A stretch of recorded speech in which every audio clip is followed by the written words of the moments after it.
Ketidakakuratan data desil kesejahteraan dengan kondisi ekonomi warga terancam jadi penghalang meraih cita-cita. Seorang mahasiswi di Surabaya nyaris putus kuliah karena data desilnya tiba-tiba berubah. Sementara di Kulon Progo, seorang pengayuh becak tiba-tiba tercatat dalam desil kesejahteraan 9 saat anak bungsunya baru saja diterima di universitas.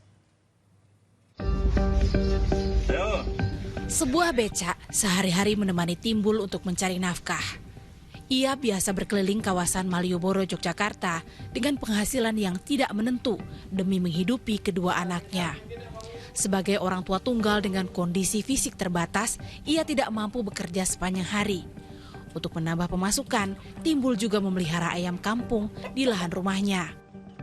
Namun, pria 49 tahun itu dibuat terkejut setelah tiba-tiba tercatat dalam desil kesejahteraan 9, padahal sebelumnya berada di desil 1. Desil 9 adalah kelompok dengan tingkat kesejahteraan relatif tinggi, sedangkan desil 1 dengan tingkat kesejahteraan relatif paling rendah atau miskin ekstrem. Perubahan data kesejahteraan membuat beban Timbul semakin berat karena anak bungsunya diterima di Universitas Negeri Yogyakarta melalui jalur mandiri, sehingga biaya pendidikan harus ditanggung keluarga. Timbul khawatir, tanpa perbaikan data akan berdampak pada bantuan sosial yang didapat keluarganya, sehingga anaknya tidak dapat melanjutkan kuliah.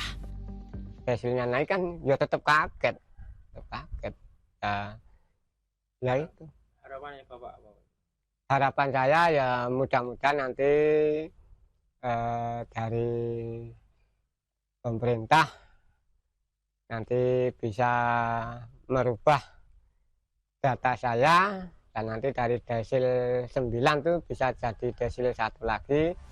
Di Kelurahan Ngentak Rejo terdapat 8 kepala keluarga yang mengeluhkan pengelompokan desil dan khawatir berdampak pada akses bantuan sosial.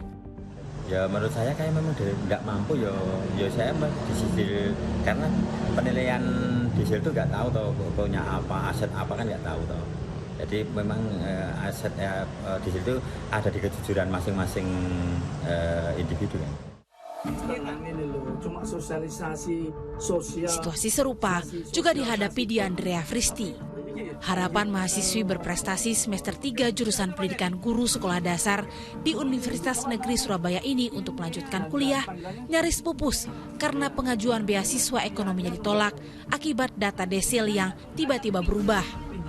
Pada saat semester 1 kan alhamdulillah IPK saya 4. Saya berharap saya keterima, tapi ternyata enggak keterima Pak. Terus akhirnya saya daftar lagi yang di semester 2, tapi IPK saya turun jadi 3,95. Alhamdulillah desil saya 2 sesuai syarat. Desilnya 2? Ya. Cuman di web Bismartnya ini tiba-tiba desilnya tuh jadi 6 sampai 10. Ia bingung. Satu-satunya sumber pemasukan keluarga hanyalah dari sang ayah yang menjadi kuli galon air isi ulang di perkampungan Wonokromo, Surabaya, Jawa Timur. Keluarganya bahkan sempat berutang dan berjualan gantungan kunci untuk melunasi biaya kuliah sebesar 4 juta rupiah karena ia gagal mendapat beasiswa. Sebelum ia mengajukan sanggahan atas data desil yang tak sesuai ke Badan Pusat Statistik Kota Surabaya. Ya, karena gara-gara desil mereka hampir saja tidak bisa melanjutkan kuliah dan tidak bisa membayar uang semesteran, di mana mereka memang anak yang tidak mampu. Ini cukup aneh. Di daftar BPS, mereka ini terdaftar sebagai karyawan, padahal masih mahasiswa semester 3. Kita advokasi supaya bisa mendapatkan suatu haknya, yaitu mendapat beasiswa. Pengelompokan desil menuai polemik karena banyak yang merasa tidak sesuai dengan kondisi ekonomi. Desil adalah pengelompokan tingkat kesejahteraan rumah tangga. Faktor penentunya beragam, bukan hanya dari nominal pendapatan, tapi juga kondisi tempat tinggal serta kepemilikan aset. Dengan kata lain, makin tinggi desil, makin tinggi pula tingkat kesejahteraannya.